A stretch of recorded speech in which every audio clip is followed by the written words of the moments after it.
नमस्कार, कैसे हो आप सब? आई होप कि आप सभी अच्छे होंगे।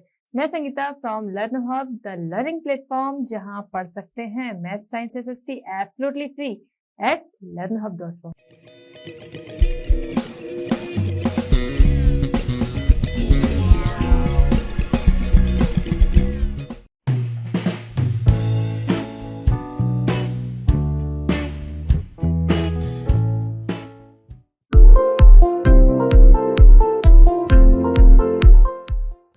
चलिए बच्चों, हमारा आज का चैप्टर स्टार्ट करते हैं। क्वेश्चन नंबर 1 हमारा है राइट अ नोट ऑन। ठीक है, यहाँ पर नोट लिखना है। किस पे टॉपिक्स आपको दिए हुए हैं? ए है Giuseppe Mazzini, B count Camillo de Cavour, C the Greek war of independence, D Frankfurt parliament and E है the role of women in nationalist struggles. ठीक है, ये आपके टॉपिक्स है। स्टार्ट करेंगे हम लोग। सबसे पहले ए यानी कि ज्यूसेppe मैज़ीनी। ज्यूसेppe मैज़ीनी, पहले हम इनका एक बेसिक परिचय जान लेते हैं कि इनका जन्म 1807 जेनेवा में हुआ था। ये कौन थे? इटालियन रेवोल्यूशनरी थे। ठीक है, तो ज्यूसेppe मैज़ीनी कौन थे? इटालियन रेवोल्यूशनरी थे। हम थोड़ा सा पीछे चलेंगे। जब ट्रीटी ऑफ वियना होता है उस टाइम में क्या होता है कि मोनार्की वापस से आ जाती है, और क्या होता है कि जो मोनार्की वापस आ जाती है और वहाँ पर जो कंजर्वेटिव्स होते हैं वो सभी क्या करते हैं, जो रेवोल्यूशनरीज़ थे इनको बहुत परेशान करते हैं, जिसकी वजह से बहुत सारे रेवोल्यूशनरीज़ जो थे उस टाइम में वो लोग अंडरग्राउंड हो गए थे। ठीक है, यहाँ तक आपको पता होगा। तो जब वो लोग अंडरग्राउंड हो गए थे तो उसी टाइम में हम देखते हैं ज्यूसेppe मैज़ीनी जो इटालियन रेवोल्यूशनरी थे, इन्होंने 2 अंडरग्राउंड सोसाइटीज़ बनाई थी, जिसका फर्स्ट उसमें थी यंग इटली जो कि मर्सलीज़ में बनी थी, एंड सेकंड थी यंग यूरोप जो कि बर्न में बनी थी। अब देखिए यहाँ पर ध्यान देने वाली बात है क्या, जो इन्होंने सोसाइटीज़ बनाई थी। ठीक है, सोसाइटीज़ जो बनाई थी, आपको याद रखना है कि ये सोसाइटीज़ के नाम याद रखने हैं कि ये सोसाइटीज़ किसने बनाई थी। ऐसे क्वेश्चन आ जाता है 1 मार्क्स में।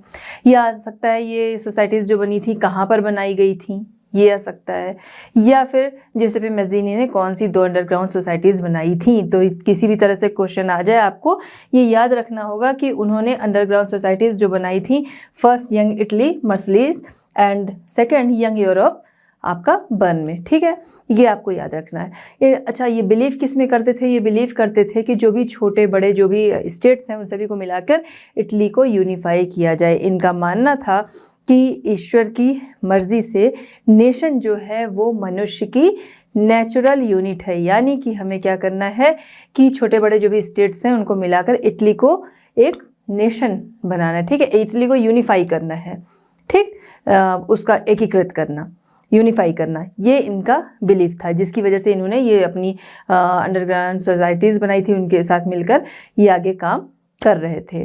ठीक, इन सोसाइटीज़ के नाम जो हैं वो बहुत इंपॉर्टेंट है, वो आपको याद रखने हैं कि ये कहाँ पर बनी या किसने बनाई ये चीज़ें। ठीक है, इसके अलावा ये मोनार्की के घोर विरोधी थे। ठीक, क्योंकि हमने देखा भी कि ये तो उनके विरोधी रहेंगे। जब जो कंजर्वेटिव्स थे मोनार्की में, उस समय क्या थे, कंजर्वेटिव्स थे, तो वो इनका विरोध कर रहे थे, तो ये मोनार्की के काफ़ी विरोधी थे। ठीक है, उसके अलावा फिर हम आगे देखते हैं, थोड़ा सा फिर पीछे चलेंगे। ट्रीटी ऑफ वियना में हमने क्या देखा था? Chancellor Duke Metternich. ठीक है, तो ड्यूक मेटरनिक की ही कही हुई बात यहाँ पर है, जो कि ज्यूसेppe मैज़ीनी के लिए कही गई है।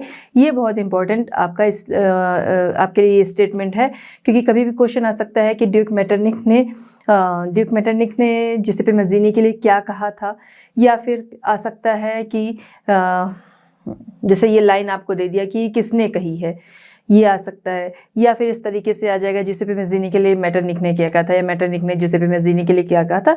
तो कुछ भी आ जाएगा, आपको इसका आंसर पता होना चाहिए। तो उन्होंने इनको अपनी जो सोसाइटी थी उसका घोर विरोधी बताया था, दुश्मन बताया था। ठीक है, एनिमी बताया था।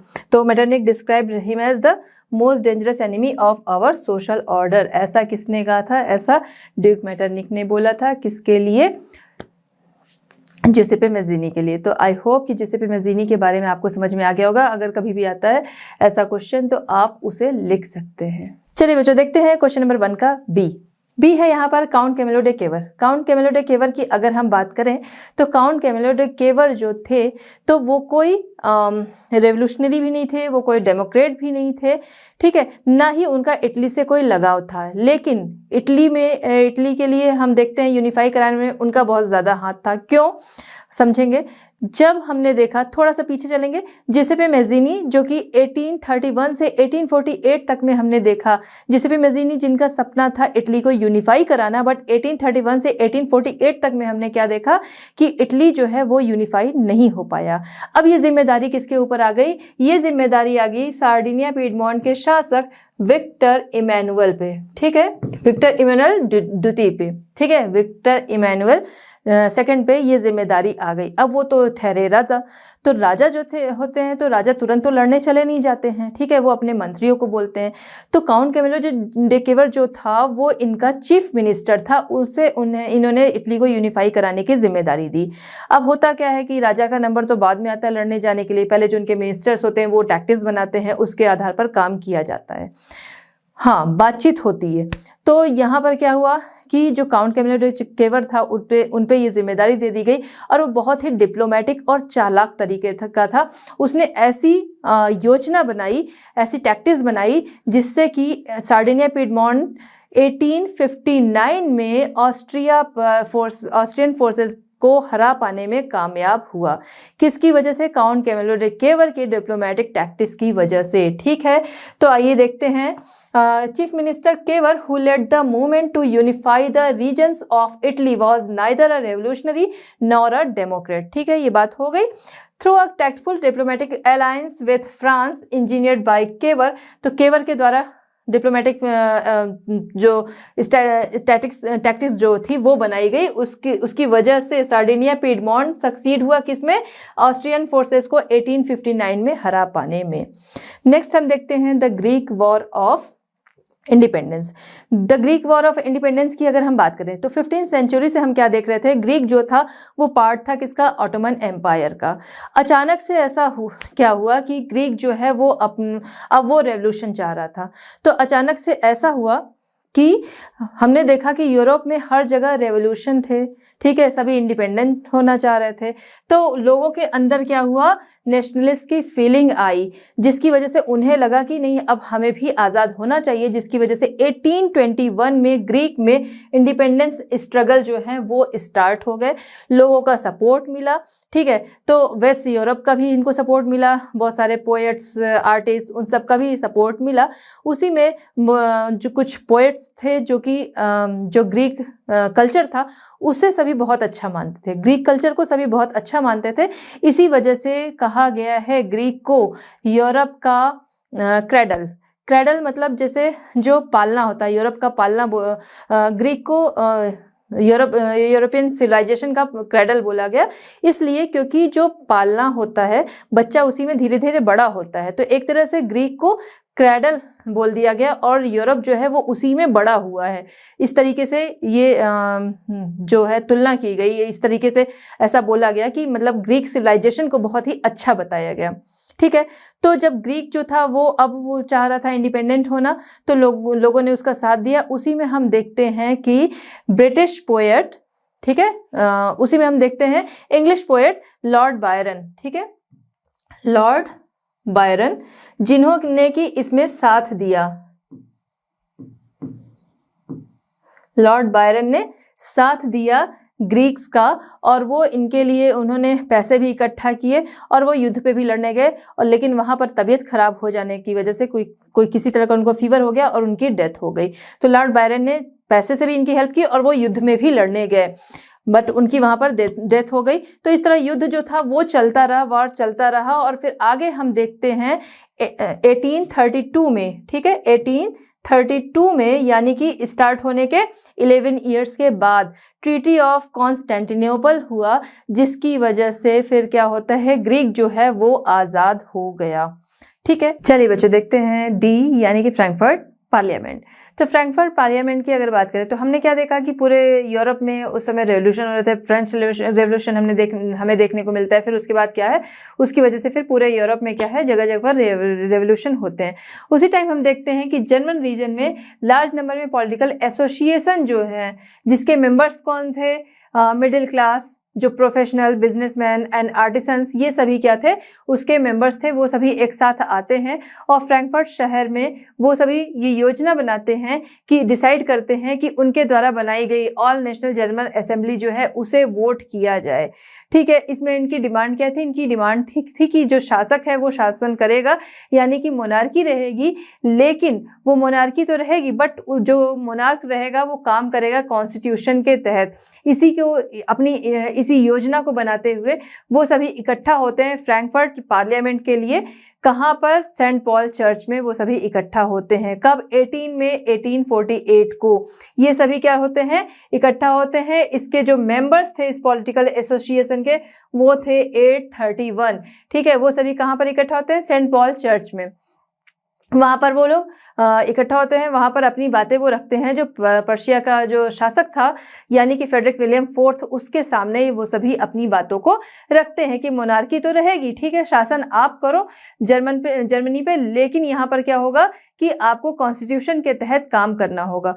अब कोई राजा है तो उसे अगर इस तरीके की बातें कही जाएंगी तो उसे तो बुरा लगेगा कि कॉन्स्टिट्यूशन के तहत मैं काम नहीं करूंगा, जिसकी वजह से उसने उनके इस डिमांड को क्या किया? रिफ्यूज कर दिया। और साथ ही साथ वो उन सभी के साथ जाकर मिल बैठा जो कि मोनार्की के सपोर्ट में थे, पूरी तरह से जो मोनार्की चाह रहे थे उन सभी के साथ वो जाकर, जो मोनार्की के सपोर्ट में थे उनके साथ जाकर वो मिल बैठा। अब यहाँ पर हम देखते हैं फ्रेडरिक विलियम फोर्थ जो पर्शिया का राजा था, वो उसके साथ जो विरोधी थे बाकी वो सभी साथ में आ गए। फिर वहीं हम देखते हैं एलाइड ग्रुप जो था तो वो सभी इनके साथ आ गए। ठीक है, यहाँ पर हम क्या देख रहे हैं? नेशनल असेंबली के लिए जो लोग आए थे और यहाँ पर जो अपोज में थे यानी कि जो विरोधी थे, यानी कि जो मोनार्की चाहते थे, फ्रेडरिक विलियम था, आर्मी के लोग उनके थे और एलाइड ग्रुप जो थे, ये सभी एक साथ आ गए। अब क्या हुआ? जो यहाँ पर पॉलिटिकल एसोसिएशन के लोग आए थे, अब इनकी जो शक्ति थी या फिर इनके जो मेंबर्स थे वो कमजोर पड़ने लगे, क्योंकि उनमें भी मतभेद आ गया।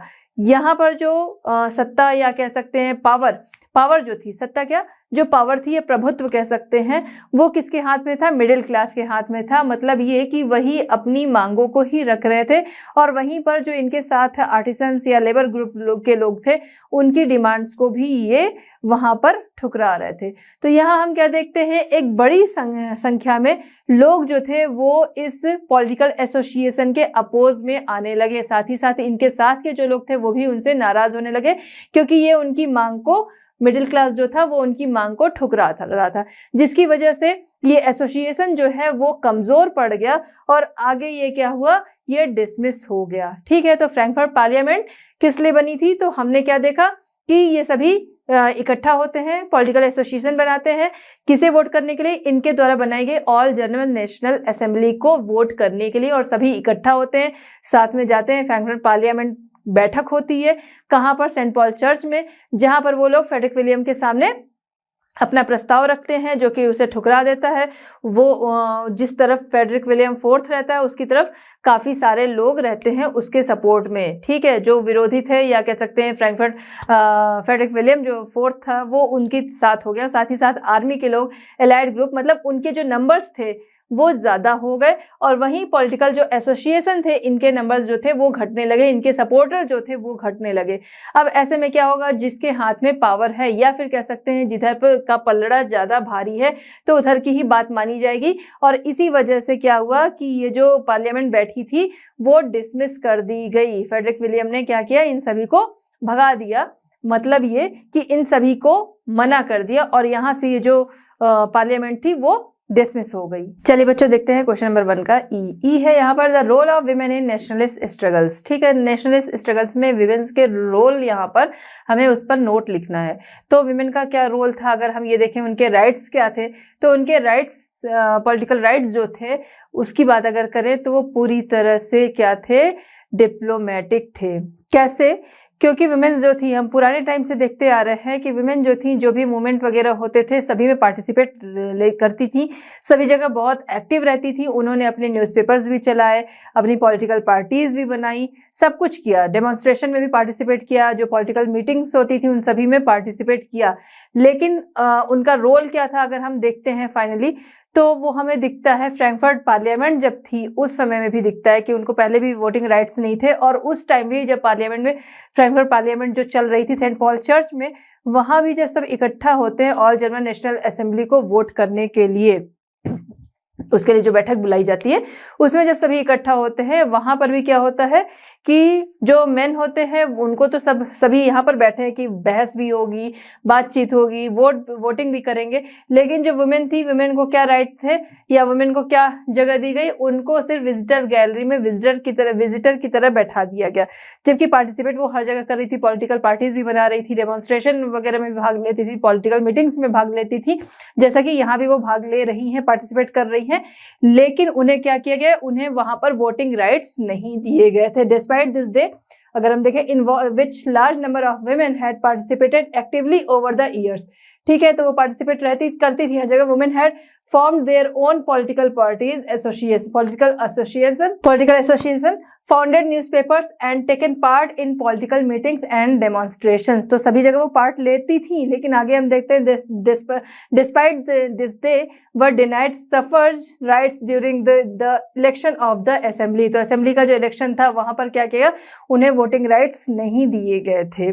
तो वुमेन का क्या रोल था वो हमें यहाँ से समझ में आता है कि वो पूरी तरह से डिप्लोमेटिक था, क्योंकि एक्टिव रहने के लिए, पार्टिसिपेशन के लिए वो थी, बट वहां पर वोटिंग वगैरह की बात जब आती थी तो उन्हें राइट्स नहीं थे। चलिए बच्चों देखते हैं क्वेश्चन नंबर 2। क्वेश्चन नंबर 2 हमारा है, what steps did the French revolutionaries take to create a sense of collective identity among the French people. ठीक है, क्वेश्चन हमारा क्या कह रहा है, फ्रेंच पीपल के बीच में कलेक्टिव आइडेंटिटी का सेंस क्रिएट करने के लिए फ्रेंच रेवोल्यूशनरीज ने कौन से स्टेप्स लिए। ठीक है, तो उन्होंने बहुत सारे चेंजेस किए, क्या थे आइए देखते हैं। The ideas of a la patrie and le citoyen emphasize the nation of a united community. ठीक है, तो उन्होंने क्या किया कि उन्होंने ला पत्री एंड ली सिटियोन का फॉर्मूला लाया, यानी कि ला पत्री यानी कि द फादरलैंड, फ्रांस जो है वो हमारा फादर, एक तरह फादरलैंड है, वो हमारा फादर है एंड हम उसके सिटीजन हैं। ये उन्होंने लोगों के बीच में एक फॉर्मूला या फिर कह सकते हैं एक यूनाइटेड कम्युनिटी बनाने के लिए इस तरीके की बात लाई। A new French flag the tricolour was chosen to replace the former royal standard. ठीक है, तो न्यू ट्राई कलर फ्लैग लाया गया जिसने कि पुराने फ्लैग की जगह ले ली। अब नया फ्लैग जो था वो उनकी पहचान बन गया। The state general was elected by the body of active citizens and renamed the national assembly. State general का जो इलेक्शन होता था वो किस तरीके से होता था हमने पहले पढ़ा, तो अब उसमें क्या हुआ कि अब उसमें चेंजेस ये हुए कि उसमें एक्टिव बॉडीज जो एक्टिव सिटीजन्स जो थे वो अब उसमें वोट करेंगे। ठीक है, एक्टिव सिटीजन को उसमें वोट करने का अधिकार मिल गया, उसमें पार्टिसिपेशन का अधिकार मिल गया। और स्टेट जनरल का जो ये इलेक्शन था, स्टेट जनरल इलेक्शन जो था उसका नाम चेंज करके नेशनल असेंबली कर दिया गया। ठीक है, नेक्स्ट हम देखते हैं नई नई राइम्स उसमें उस समय लिखी गई, नई राइम्स लिखी गई और शहीदों को श्रद्धांजलि दी गई। ठीक है, और नई नई स्तुतियां जो थी वो बनाई गई। ये सब किस लिए हुआ, ये सभी कुछ नेशन के लिए हुआ। अ सेंट्रलाइज एडमिनिस्ट्रेटिव सिस्टम, तो सेंट्रलाइज एडमिनिस्ट्रेटिव सिस्टम बना जो कि सभी नागरिकों के लिए समान था। ठीक है, एडमिनिस्ट्रेटिव सिस्टम एक बना जो कि सभी के लिए समान था। इंटरनल कस्टम ड्यूटीज जो थी वो क्या की गई, वो भी चेंज हुई। ठीक है, पहले क्या था, कस्टम ड्यूटीज थोड़ी थोड़ी दूरी पर लगती थी, उन सभी को एक कर दिया गया। ठीक है, उन सभी को abolished and a uniform system of weight and measure. Weight and measure के लिए सभी लोग अलग अलग यूनिट्स का यूज किया करते थे, उसे एक ही कर दिया गया। ठीक है, सभी के लिए एक यूनिट जो थी वो फिक्स कर दी गई। ऐसा नहीं कि थोड़ी थोड़ी दूर पे जो अलग अलग तरीके से लोग मेजर करते थे, अलग अलग यूनिट्स यूज किया करते थे मेजरमेंट के लिए, वेट के लिए, तो वो सारी चीजें उन्होंने एक कर दी। ठीक है, कस्टम ड्यूटीज जो थी वो हटा ली गई, जो थोड़ी थोड़ी दूरी पे लग जाया करती थी। Regional dialects were discouraged and French as it was spoken and written in Paris become the common language of the nation. ठीक है, तो जो जगह जगह की जो बोलियां थी उसे उन्होंने हटा दिया, ठीक है। जगह जगह पर जो रीजनल लैंग्वेज थी उसे उन्होंने क्या किया, डिस्करेज किया, और उसकी जगह फ्रेंच, जैसी कि पेरिस में फ्रेंच बोली और लिखी जाती थी, उसे उन्होंने अपने नेशन की लैंग्वेज बना लिया। तो इस तरह के चेंजेस उन्होंने अपनी पहचान के लिए किए। चलिए बच्चों देखते हैं क्वेश्चन नंबर 3। क्वेश्चन नंबर 3 हमारा है, Who were Marian and Germania? What was the importance of the way in which they were portrayed? ठीक है, क्वेश्चन हमारा क्या कह रहा है, मैरियन एंड जर्मेनिया कौन थी और उनकी इंपॉर्टेंस बतानी है। तो अगर मैरियन की बात करें तो मैरियन फ्रांस की एलिगेरी थी, जर्मेनिया नाम से पता चल रहा है वो जर्मनी की एलिगेरी थी, ठीक। अब ये एलिगेरी क्या है, किसी भी नेशन का एक रिप्रेजेंट करने का, किसी नेशन को रिप्रेजेंट करने का तरीका कह सकते हैं, या उसका प्रतीक, किसी नेशन का जो प्रतीक उसे कहते हैं एक तरह से एलिगेरी। जैसे हमारे यहाँ क्या है, भारत माता है, तो भारत माता जैसे हम कहते हैं सीता माता, सीता माता का जन्म हुआ, लोगों ने उनको पूजा, ठीक है, वो देवी बन गई, बट भारत माता जो है उनका जन्म नहीं हुआ। जो हमारा देश है उसके लिए लोगों का एक भाव जो है उसे दर्शाने के लिए जो आर्टिस्ट थे उन्होंने एक रूप दे दिया भारत माता। मतलब ये कि कोई चीज़ अगर आपके सामने विजिबल है एंड कोई चीज़ नॉन विजिबल है, वेटेज किसका होगा, वेटेज होगा जो कि विजिबल है। तो केवल भारत बोलना या भारत माता बोल देना उस तरह से नहीं, एक भारत माता को एक शेप दे दिया गया, एक रूप दे दिया गया, तो उससे क्या है, लोगों का भाव जो है अपने नेशन के लिए बढ़ गया। अब जैसे कहीं पे कुछ बुरा होता है, ठीक है, मिसहैपनिंग होती है, तो लोग क्या करते हैं, जो आर्टिस्ट हैं, ये काम आर्टिस्ट का ही है, तो वही लोग ऐसा करते हैं। ऐसा नहीं होता कि कहीं से वो इमेज मिली लोगों ने वो पिक्चर जो है वो अपने कैमरे में किया और फिर उसे शो कर रहे हैं, नहीं। वहाँ पर क्या है, जो आर्टिस्ट हैं वो इस तरह से बनाते हैं कि कुछ मिसहैपनिंग हुई तो भारत माता को क्या किया गया कि इंजर्ड दिखा गया, या फिर उन्हें दुखी दिखा दिया, सैड दिखा दिया गया, उनकी आंखों से आंसू गिरता हुआ दिखा दिया गया। तो भारत माता कोई ऐसा नहीं है कि कोई वो लेडी रही या उनका जन्म हुआ, नहीं, वो आर्टिस्ट ने एक रूप दे दिया हमारी कंट्री को। तो उसी तरह हम देखते हैं कि फ्रांस में मैरियन एंड जर्मन में जर्मेनिया, ये क्या थी, ये एक तरह से उनके कंट्री को रिप्रेजेंट करने के लिए एक रूप दिया गया, उनका एक प्रतीक दिया गया, जिससे कि लोगों को पता चले हाँ ये इनकी कंट्री को रिप्रेजेंट कर रहे हैं, ठीक है। तो मैरियन एंड जर्मेनिया की बात इस तरह हुई। अब मैरियन जो थी वो क्या थी, मतलब अगर हम देखें एलिगेरी, चाहे भारत माता है, जर्मेनिया है या फिर मैरियन है, फीमेल रूप ही क्यों दिया गया, ठीक है। फीमेल एलिगेरी ही क्यों बनाई गई, फीमेल एलिगेरी इसलिए बनाई गई क्योंकि फीमेल जो कि एक माँ होती है, ठीक है, माँ अपने सभी बच्चों को एक बराबर देखती है, ठीक। तो बच्चे को पालती पोसती है, बड़ा करती है और उसके लिए उसके सभी बच्चे बराबर हैं। इसीलिए किसी भी नेशन ने अपने को शो करने के लिए, नेशन को शो करने के लिए जो उसका प्रतीक बनाया गया वो एक फीमेल को बनाया गया। अब मैरियन जो कि क्रिश्चियंस का फेमस नाम रहा है, इसीलिए फ्रांस ने अपनी एलिगेरी को नाम दे दिया मैरियन, ठीक है। इतना आपको समझ में आ रहा होगा। मैरियन कौन थी, मैरियन जो थी वो फ्रांस की एलिगेरी थी। एलिगेरी क्या है ये मैंने आपको बता दिया, ठीक है, जो कि क्रिश्चियन नाम था वो इन्हें दे दिया गया। अब जैसा कि चीज़ें होती हैं नेशन को शो करती हैं, उसी तरह ये एलिगेरी, जैसा कि हमने पहले भी पढ़ा कि लोग जो थे वो अपनी स्वतंत्रता दिखाने के लिए, अपने को इंडिपेंडेंस दिखाने के लिए लोग क्या करते थे, रेड कैप वगैरह पहनते थे। तो इनके साथ भी हमने देखा कि ट्राई कलर फ्लैग हुआ, इनका कॉकेट हुआ, तो ये सारी चीज़ें, मतलब मैरियन जो है उन्हें काफ़ी सजा धजा। अब जो बहुत ज़्यादा इंपॉर्टेंस रखता है उसे क्या, उसे बहुत अच्छे से ही दिखाया जाएगा। जो नेशन को शो कर रहा है, नेशन का प्रतीक है, तो उसे अच्छे से दिखाया जाएगा, तो उन्हें सजा धजा कॉकेट वगैरह लगाए हुए इस तरह से इनका पिक्चर जो है वो बनाया गया।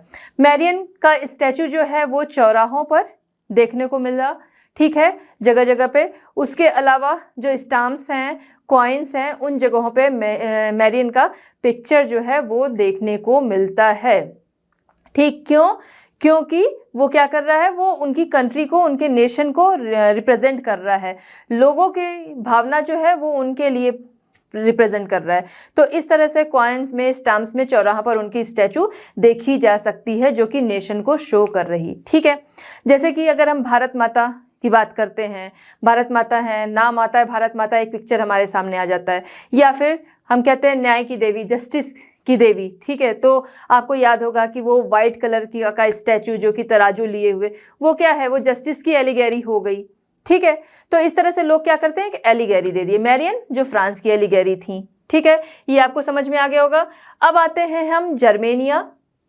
जर्मेनिया जो कि जर्मन की एलिगेरी थी, ठीक है। तो जर्मनी की एलिगेरी थी, तो यहाँ वो भी ऐसे ही काफ़ी सजी धजी आपको दिखेंगी, ठीक है, मतलब चीज़ों के साथ। अब उनकी हर एक चीज़ का अलग अलग मतलब था, ठीक है। अब यहाँ पर क्या है, जैसे कि जो जर्मनी की एलिगेरी हैं जर्मेनिया, उनको दिखाया गया है, उनके सिग्निफिकेंस जो हैं, उनके साथ जो भी चीज़ें हैं उनके अलग अलग मतलब दिखाए गए हैं, उस पर अभी हम बात करेंगे।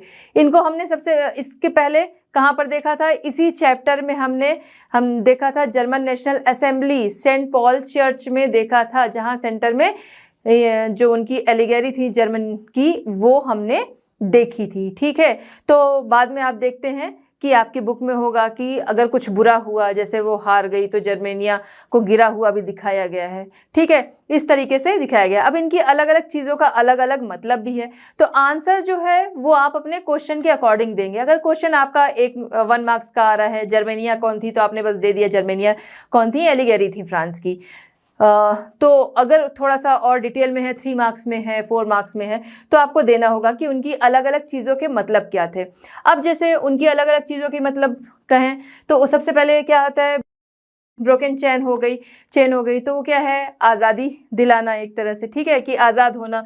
उसके बाद क्या है, ब्रेस्टप्लेट विथ ईगल, ये क्या है, ये जाहिर सी बात है कि मजबूत सा है, तो ये क्या कर रहा है, नेशन को स्ट्रांग बनते हुए दिखा रहा है, ठीक है, नेशन की स्ट्रेंथ दिखा रहा है, symbol of the German empire strength दिखा रहा है।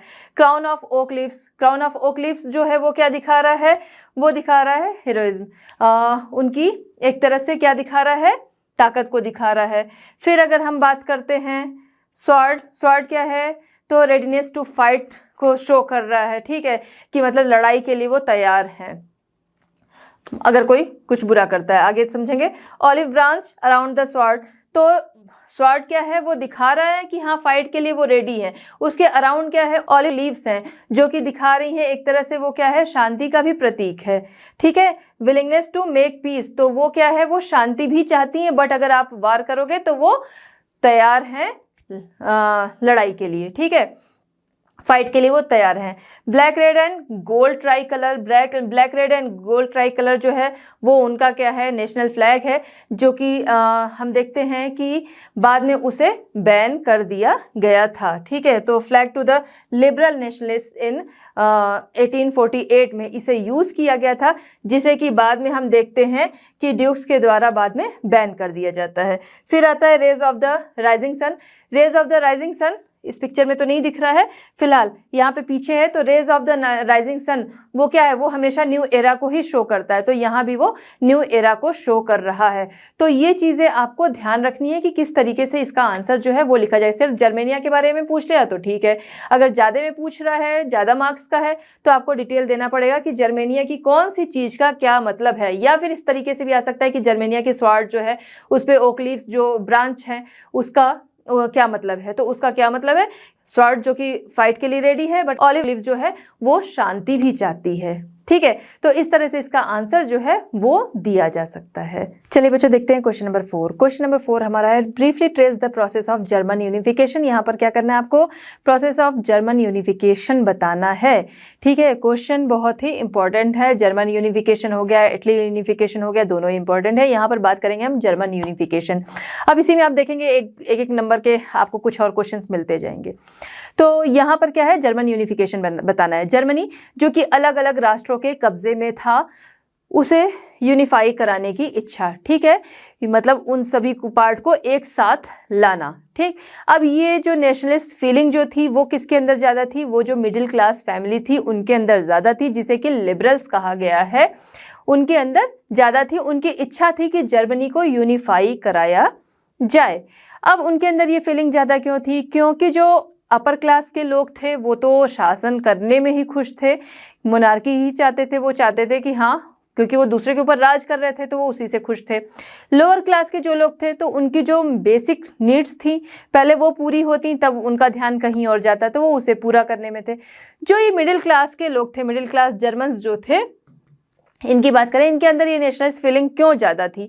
इसलिए ज़्यादा थी कि ये पढ़ लिख गए थे, इनके अंदर लॉजिक करने की क्षमता ज़्यादा थी, नेशन के लिए इसीलिए फीलिंग ज़्यादा थी, पैसे से भी ये मजबूत थे, तो इनको उधर ध्यान नहीं देना है कि अपनी बेसिक नीड्स को पहले पूरा करें फिर ध्यान आगे जाए, तो इनके अंदर इसलिए ज़्यादा ये फीलिंग थी। अब ये चाहते थे कि जर्मनी को यूनिफाई कराया जाए जिससे कि नेशन जो है वो प्रोग्रेस करे, प्लस जो हमारे ऊपर राज करे, जो हमारे नेशन पर गवर्न करे, वो इलेक्टेड हो पार्लियामेंट के द्वारा, ऐसी इनकी इच्छा थी। लेकिन जो मोनार्की के लोग थे, ठीक है, जो उनके सपोर्टर थे, जो उनकी आर्मी थी, उन्होंने उनकी इस इच्छा को दबा दिया। ठीक, लिबरल्स की जो फीलिंग्स थी तो उसे मोनार्की और उसकी जो शक्ति थी, आर्मी थी, उन्होंने उनकी इस इच्छा को या उनके इस कोशिश को नाकाम कर दिया। अब ये जिम्मेदारी किस पे आई? क्योंकि देखिए यूनिफाई कराने की चाहत उनके अंदर थी, अभी दबा दोगे फिर आगे बढ़ सकती है। तो यहाँ पर क्या है, जो मोनार्की के लोग थे उनकी आर्मी थी, प्लस जंकर्स किसे कहा गया है? जंकर्स कहा गया है जो बड़े लैंड ओनर्स थे, जो जिनके पास बहुत सारी ज़मीन थी, अपने अंडर में लोगों से काम कराते थे। तो ये भी क्या थे? ये भी मोनार्की में ही आए क्योंकि वो अपने अंडर में लोगों को रखना चाहते थे। तो जंकर्स, ये भी एक इम्पॉर्टेंट वर्ड है। ठीक है, तो जंकर्स जो है आता है कि जंकर्स कौन थे? तो जंकर्स कौन थे? बड़े लैंड ओनर्स। ठीक है, तो इन लोगों ने क्या किया? इनकी इस कोशिश को दबा दिया। अब ये जिम्मेदारी किसने ली? ये जिम्मेदारी ली प्रशिया शासक विलियम फर्स्ट ने। ठीक है, प्रशिया के शासक विलियम फर्स्ट ने ये जिम्मेदारी ली। जिम्मेदारी तो ले ली, लेकिन ये पूरी कैसे होगी? ये पूरी होगी कि राजा जो है वो खुद लड़ने नहीं जाता, पहले अपने मंत्री को भेजता है। तो उन्होंने अपने chief minister auto von Bismarck को इसकी जिम्मेदारी दी। ऑटो वन बिस्मार्क अकेले लड़ने नहीं जाएंगे, तो उन्होंने प्रशा की जो सेना थी प्लस जो सपोर्टर थे जर्मन यूनिफिकेशन के, उन सभी की हेल्प से क्या किया? 7 सालों तक इन्होंने डेनमार्क, ऑस्ट्रिया एंड फ्रांस के खिलाफ युद्ध लड़ा और उसमें जीत पाई। ठीक है, तो जब इनको युद्ध में जीत मिली तो जाहिर सी बात है फिर आगे क्या होगा? जर्मनी का यूनिफिकेशन होगा, जिसके लिए इन्होंने लड़ाई की। अब यहाँ से क्या पहली चीज कि आपके सामने एक क्वेश्चन आया था कि जंकर्स कौन थे? तो वो कौन थे? बड़े लैंड ओनर्स। दूसरा ये आ सकता है कि जर्मनी का आर्किटेक्ट तो ऑटो वन बिस्मार्क, ये भी क्वेश्चन आ सकता है। तो ये भी आपका इम्पोर्टेंट है यहाँ पर, ऑटो वन बिस्मार्क जो कि जर्मनी के आर्किटेक्ट कहे गए। इन्होंने लोगों की हेल्प से, यानी कि सेना की हेल्प से क्या किया कि ऑस्ट्रिया, डेनमार्क एंड फ्रांस, इनके साथ युद्ध लड़ा, उसमें जीत पाई। फिर इसके बाद अब शासक कौन बनेगा? वहाँ पर शासक बनता है विलियम फर्स्ट, और जिन्होंने जर्मनी को यूनिफाई कराया। अब जो इनका सारा काम चलता है, यानी कि जो सेलिब्रेशन होता है, सेलिब्रेशन कहाँ होता है? जनवरी 1871 में इन्हें राजा बनाया जाता है। किससे? विलियम फर्स्ट को।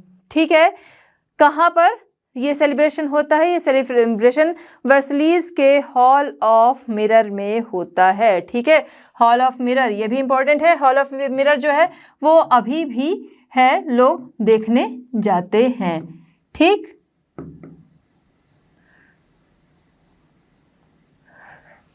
ठीक है, हॉल ऑफ मिरर में इनका ये सेलिब्रेशन जो है वो हुआ, वहां पर विलियम फर्स्ट ने शपथ ली। इस तरह से जर्मनी जो है वो यूनिफाई हुआ।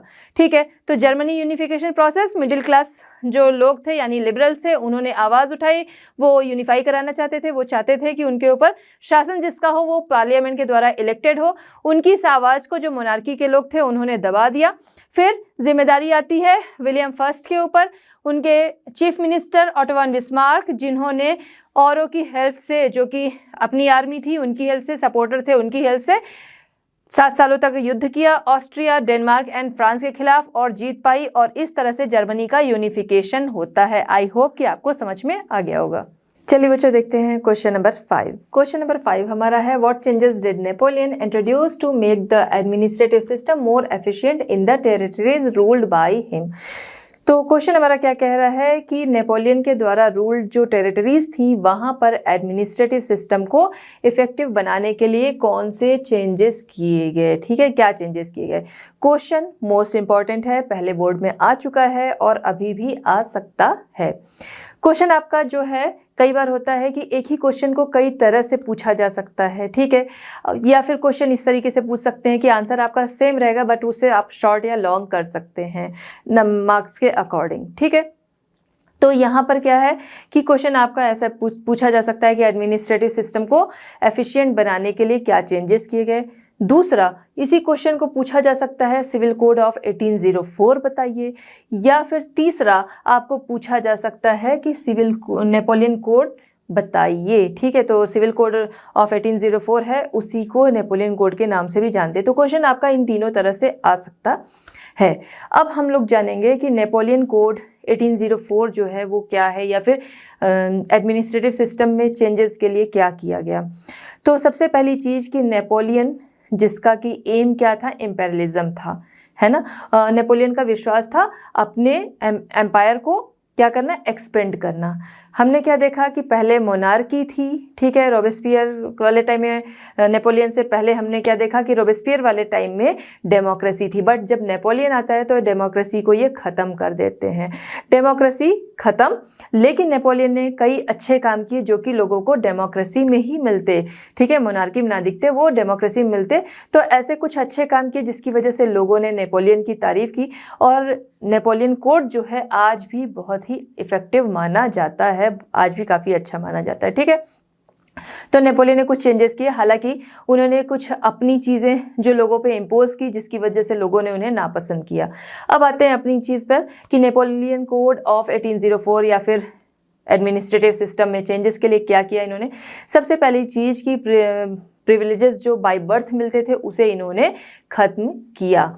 मतलब ये कि जैसे क्या हमने देखा पहले जो क्लर्जी क्लास के लोग हैं वो क्या कर सकते हैं, वही वोटिंग कर सकते हैं। तो यहाँ वोटिंग की तो बात नहीं थी, इन्होंने तो वो सिस्टम ख़त्म कर दिया। लेकिन यहाँ मतलब ये कि सब लोग वोट कर सके, जैसा कि रोबेस्पियर के टाइम में हमने देखा, तो ये चीज़ तो उन्होंने हटा दिया। लेकिन क्या चीज़ था कि प्रिविलेजेस जो मिलते थे बाय बर्थ, लोगों को जन्म के साथ जो फ़ायदे मिलते थे उसे उन्होंने ख़त्म किया। दूसरा, इक्वलिटी लाई उन्होंने लॉ में, मतलब कि छोटा बड़ा कोई कैसा भी है, सभी के लिए लॉ जो होगा वो बराबर होगा। तो ये सारी चीज़ें क्या है, ये चीज़ें लोगों को खुशी देंगी कि भाई सबके लिए हर चीज़ें बराबर हो रही हैं। तो लोग जो थे नेपोलियन से खुश थे इन वजहों से, लेकिन बाद की कुछ उसकी नीतियाँ थी या अपनी चीज़ें इम्पोज करना, जिसकी वजह से लोग नाराज़ भी हुए। तो उन्होंने क्या किया, इक्वलिटी बिफोर द लॉ, सभी के लिए लॉ जो था वो बराबर किया। उसके अलावा प्रॉपर्टी का हक जो था वो सबके लिए था कि प्रॉपर्टी जो है सभी रख सकते हैं।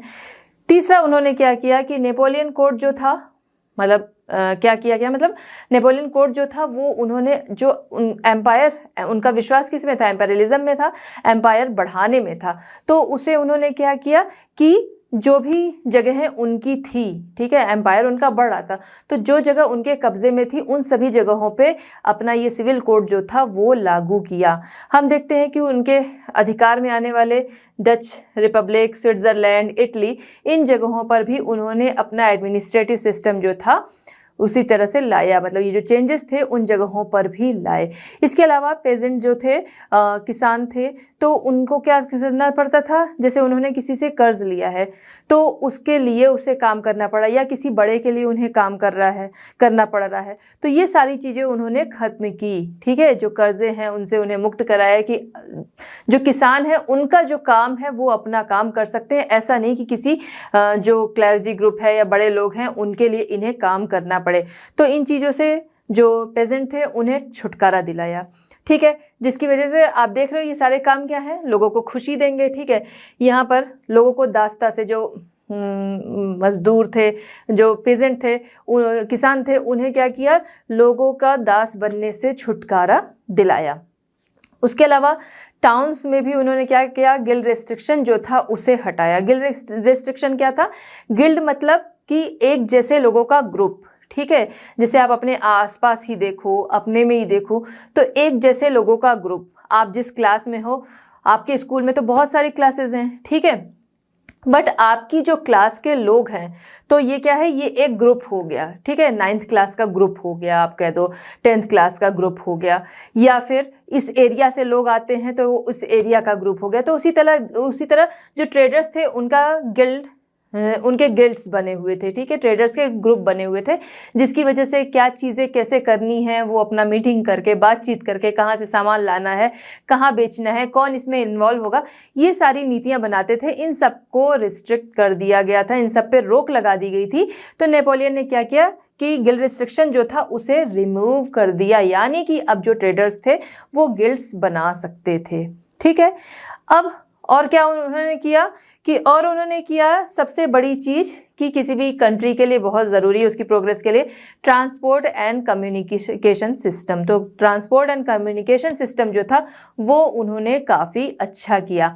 अब क्या है, ये सारी चीज़ें हम देख रहे हैं जो सभी के लिए हो रही है, बड़े छोटे सभी के लिए हो रही है। तो पेजेंट थे, वर्कर्स थे, बिजनेसमैन थे, गिल्ड्स वगैरह की बात हुई। तो क्या था, सभी नेपोलियन के इन कामों से खुश थे, सभी इंजॉय कर रहे थे जो नेपोलियन कोड था उसे, ठीक है। इसके अलावा इन्होंने क्या किया कि मेजरमेंट का जो सिस्टम था उसे यूनिफाई किया। मतलब ये कि मेजरमेंट जो होता था, तो जैसे कि मेजरमेंट के लिए क्या होता है कि यूनिट्स यूज़ होती हैं, ठीक है, अलग अलग जगह पे अलग यूनिट यूज़ होती थी। जैसे हमारे हम देखें तो मिलीग्राम है, किलोग्राम है, ठीक है, तो ग्राम है। तो ये इस तरह से क्या होता है, मेजरमेंट होता है और वही सब जगह पे चलता है। लेकिन उस टाइम में क्या था, थोड़ी थोड़ी दूरी पर चीज़ें जो थी वो चेंज होती जाती थी। तो इन्होंने क्या किया कि इसे यूनिफाई किया, मेजरमेंट का जो सिस्टम था उसे यूनिफाई किया, यानी कि सभी जगह पर उनके जो अधिकार वाले एरिया हैं उन सभी जगह पर मेजरमेंट का सिस्टम जो होगा वो यूनिफाई होगा, सबके लिए बराबर होगा, करेंसी जो है वो सेम चलेगी। तो आई होप कि आपको समझ में आया होगा कि क्या चेंजेस हुए। प्रिविलेजेस जो बाय बर्थ मिलते थे उसे ख़त्म किया गया, गिल्ड रिस्ट्रिक्शन जो थे रिमूव किए गए, ट्रांसपोर्ट कम्युनिकेशन सिस्टम अच्छा किया गया, मेजरमेंट करेंसी जो है वो सब चीज़ें यूनिफाई किया गया। पेजेंट वगैरह को क्या किया गया कि जिस तरीके से वो काम करते थे वो काम कर सकते हैं, उन्हें किसी का दास बनने की ज़रूरत नहीं है ज़बरदस्ती, ठीक है। तो ये सारे चेंजेस उन्होंने किए एडमिनिस्ट्रेटिव सिस्टम को इफेक्टिव बनाने के लिए। क्वेश्चन नंबर 1 है, explain what is meant by the 1848 revolution of the liberals, what were the political, social and economic idea supported by the liberals. ठीक है, क्वेश्चन हमारा क्या कह रहा है कि 1848 लिबरल्स की जो क्रांति थी उसके क्या मायने थे। ठीक है, दूसरा ये कि लिबरल्स जो थे इन्होंने किन political, social and economical ideas को सपोर्ट किया। ठीक है, तो अब हम बात करेंगे 1832 1848 का जो दौर था उसे क्या कहा गया था, उसे क्रांतियों का दौर कहा गया। किसे? 1832 1848 का जो टाइम था उसे क्रांतियों का दौर कहा गया। क्यों? क्योंकि इसी टाइम में हम देखते हैं कि पॉपुलेशन जो है वो बहुत तेज़ी से बढ़ रही है और वहीं पर फसलें जो है वो ख़राब हो गई, जिसकी वजह से फूड शॉर्टेज जो थी वो होगी। तो फूड शॉर्टेज का होना प्लस इंडस्ट्रीज़ लग रही हैं, तो जो लोग अपने से घरों में काम कर रहे हैं, खुद से काम कर रहे हैं, उन्हें नुकसान हो रहा है। क्योंकि सबसे ज़्यादा अगर हम देखें तो जो क्लॉथ इंडस्ट्रीज़ थी उसमें सबसे ज़्यादा लोगों को परेशानी थी। क्यों? क्योंकि इंडस्ट्रीज़ लग गई, अब मशीनों से कपड़ा बन रहा है, एक साथ बहुत सारे कपड़े रेडी हो रहे हैं। ठीक है, वो सस्ते में हो रहे हैं। जो लोग हाथों से काम कर रहे हैं तो उनको काम करने में भी समय लग रहा है, उनका खर्चा भी ज़्यादा आ रहा है। ठीक है, उनकी चीज़ें इस वजह से महंगी है, तो लोगों का झुकाव जाहिर सी बात है जो सस्ता मिल रहा है उधर ही रहेगा। तो इस वजह से एक रेवोल्यूशन था। उसके अलावा मिल वर्कर्स जो थे उनको उनकी सैलरी ठीक से नहीं मिल रही थी। कुछ लोग ठेके पे काम कर रहे थे, ठेकेदार के यहाँ काम कर रहे थे, तो ठेकेदार उनकी सैलरी नहीं दे रहे थे। तो इस तरह से लोग अपनी अपनी प्रॉब्लम्स को लेके रेवोल्यूशन कर रहे थे। इसी टाइम में एक रेवोल्यूशन हुआ जो कि 1848 का रेवोल्यूशन, लिबरल्स का रेवोल्यूशन कहा जाता है, जिसमें जो कि लिबरल्स के द्वारा किया गया। ठीक है, 1848 का जो रेवोल्यूशन, जो कि हमारा क्वेश्चन है कि उसके क्या मायने थे। तो इन्होंने, लिबरल्स ने किस लिए किया? क्योंकि हमने देखा पहले फ्रेंच रेवोल्यूशन के टाइम में, आपको याद होगा 9th क्लास में जब आपने पढ़ा, तो फ्रेंच रेवोल्यूशन था जो था उस टाइम में क्या था कि मोनार्की हटती है, फिर उसके बाद ठीक है कॉन्स्टिट्यूशन आता है। पहले वोटिंग राइट्स किसे मिलते हैं? सिर्फ अमीरों को मिलते हैं। ठीक है, मतलब मिडिल क्लास के लोगों को भी मिलेंगे, बट जो कि पैसे से थोड़ा सा स्ट्रांग है उन्हें ही मिले। फिर इसके बाद जैकोबिन क्लब आता है जिसमें सभी को वोटिंग राइट्स मिल जाते हैं। ठीक, उसके बाद हम देखते हैं बाद में नेपोलियन आ जाता है, तो नेपोलियन क्या करता है, सबसे वोटिंग राइट्स वगैरह छीन लेता है, नेपोलियन अपने अकॉर्डिंग काम करता है। तो ये सारी चीज़ें थी, तो लोगों को एक चीज़ जो थी वो समझ में आ गई थी कि स्वतंत्रता होनी चाहिए, कॉन्स्टिट्यूशन होना चाहिए। और दूसरी बात यह कि ये जो लिबरल्स के द्वारा की गई क्रांति थी, ये लिबरल्स कौन थे, जो मिडिल क्लास के लोग थे, ठीक है, ये पढ़े लिखे भी थे, नौकरी वगैरह करते थे, प्लस पैसों से भी ये थोड़ा सा स्ट्रांग थे। तो इस वजह से इनका माइंड जो था ओपन हो चुका था, थोड़ा सा इनको पता भी चल गया था चीज़ें जो है कि किस तरीके से जो ज़्यादा सही कॉन्स्टिट्यूशन वगैरह का टेस्ट एक तरह से इन्होंने ले लिया था, आज़ादी का टेस्ट, ठीक है। तो ये लिबरल्स के द्वारा की गई क्रांति थी, जो कि चाहते थे कि चीज़ें जो हैं वो कॉन्स्टिट्यूशन के तहत हों, जो रूल करे कॉन्स्टिट्यूशन के तहत करे, ठीक। अब इन्होंने किन political, social and economic ideas को सपोर्ट किया, उसकी बात है। तो पहले पॉलिटिकल आइडियाज़ की बात करेंगे। सबसे पहली चीज़ कि नेशंस जो थे, अलग अलग कंट्रीज़ की जो उसकी टेरिटरीज़ जो थी, अलग अलग नेशंस ने कंट्रोल कर रखी थी, ठीक है। तो ये चाहते थे कि उन्हें आज़ाद कराया जाए अपनी टेरिटरीज़ को, और प्लस यूनिफिकेशन कराया जाए, जिसकी वजह से हम आगे देखते हैं इटली एंड जर्मनी का यूनिफिकेशन, ठीक है। तो पॉलिटिकल आइडियाज़ में यूनिफिकेशन आइडियाज़, कंट्री का जो यूनिफिकेशन है उसके आइडियाज़ को इन्होंने सपोर्ट किया, प्लस कॉन्स्टिट्यूशन को इन्होंने सपोर्ट किया कि कॉन्स्टिट्यूशन के तहत काम होना चाहिए, कॉन्स्टिट्यूशन लिखित में होना चाहिए, ठीक है। तो इस तरीके की डिमांड जो थी कि रिटन कॉन्स्टिट्यूशन होना चाहिए, इस तरीके की का डिमांड इनकी की गई। उसके अलावा एडमिनिस्ट्रेशन जो है, पार्लियामेंट्री एडमिनिस्ट्रेशन होना चाहिए। विमेन को वोटिंग राइट्स नहीं दिए गए थे, जबकि उनका पार्टिसिपेशन अच्छा खासा था, फिर भी नहीं दिए गए थे। तो इस तरीके की डिमांड इस समय में की गई। ये रेवोल्यूशन जो थे इसीलिए थे कि विमेंस को भी पार्टिसिपेशन मिले, क्योंकि उनके अलग अलग अपने अपने ग्रुप्स भी ये बना रही थी। पार्टिसिपेशन तो बाकी चीज़ों में था, बट पॉलिटिक्स में ना तो वो वोट कर सकती थी, ना भाग ले सकती थी। तो इस वजह से इनके लिए वो सारे अधिकार जो थे वो मांगे जा रहे थे। तो ये पॉलिटिकल आइडियाज़ से इन्होंने सपोर्ट किया। फिर हम आते हैं सोशल आइडियाज़। सोशल आइडियाज़ में स्लेवरी उस समय बहुत ज़्यादा चल रही थी, उसे ख़त्म करने की मांग हुई, ठीक है। उसके अलावा हम देखते हैं कि बॉन्डेड लेबर, बंधुआ मजदूर जो थे, हम इंडिया के भी केस में देखते हैं, जब गांधी जी आते हैं यहाँ तक कि उस टाइम भी चीज़ें चल रही थी, तो लोगों को बहला फुसला के कॉन्ट्रैक्ट के तहत बंधुआ मजदूर बना लिया जाता था। तो अब उसके बाद वो अपने मन का काम नहीं कर सकते थे, कहीं भी भाग नहीं सकते थे, इस तरीके की चीज़ें थी, इन्हें ख़त्म करने की बात हुई। प्लस प्रिविलेजेस जो बाय बर्थ लोगों को मिलते थे उन्हें ख़त्म करने की बात हुई कि भाई जैसे राजा का बेटा है जो वो राजा बनेगा, वही वाली बात थी। तो उसे सारे जो फैसिलिटीज़ हैं वो मिलेंगी। तो ये सारी चीज़ें ख़त्म करने की बात यहाँ पर हुई। ये क्या हुआ, इस तरीके के सोशल आइडियाज़ को इन्होंने बढ़ावा दिया। फिर इकोनॉमिक आइडियाज़, इकोनॉमिकल में कि मार्केट जो है वो फ्री किया जाए, कोई भी किसी भी चीज़ का काम जो है वो शुरू कर सकता है।